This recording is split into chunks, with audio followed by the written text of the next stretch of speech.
नमस्कार, शुभ संध्याकाळ. आजचा संध्याकाळनंतरचा हवामान अंदाज आपण बघणार आहोत.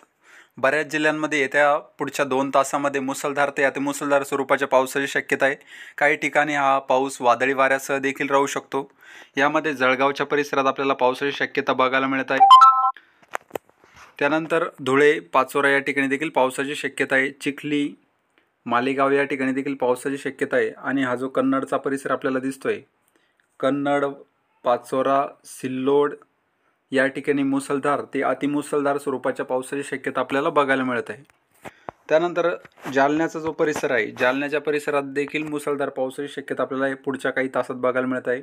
यामध्ये छत्रपती संभाजीनगरचा काही परिसर, जालन्याचा काही परिसर, सेलूचा काही परिसर या ठिकाणी मुसळधार पावसाची शक्यता आपल्याला बघायला मिळत आहे.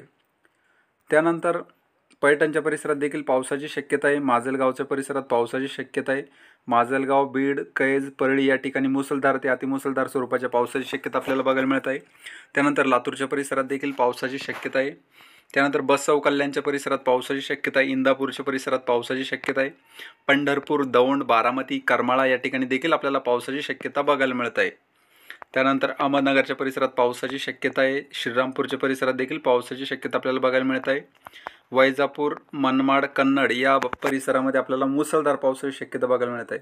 हा जो परिसर आपल्याला स्क्रीनवर दिसतोय, या परिसरात मुसळधार पावसाची शक्यता आहे. त्यानंतर शेवगाव, चिखली, लोणार, जालन्याचा काही परिसर, सिल्लोड या ठिकाणी मुसळधार पावसाची शक्यता आपल्याला स्क्रीनवर बघायला मिळत आहे. सिल्लोडच्या पूर्वेचा परिसर, काही सिल्लोडच्या परिसरात देखील मुसळधार पावसाची शक्यता आपल्याला बघायला मिळत आहे. या परिसरात आपल्याला मुसळधार पावसाची शक्यता स्क्रीनवर बघायला मिळत आहे.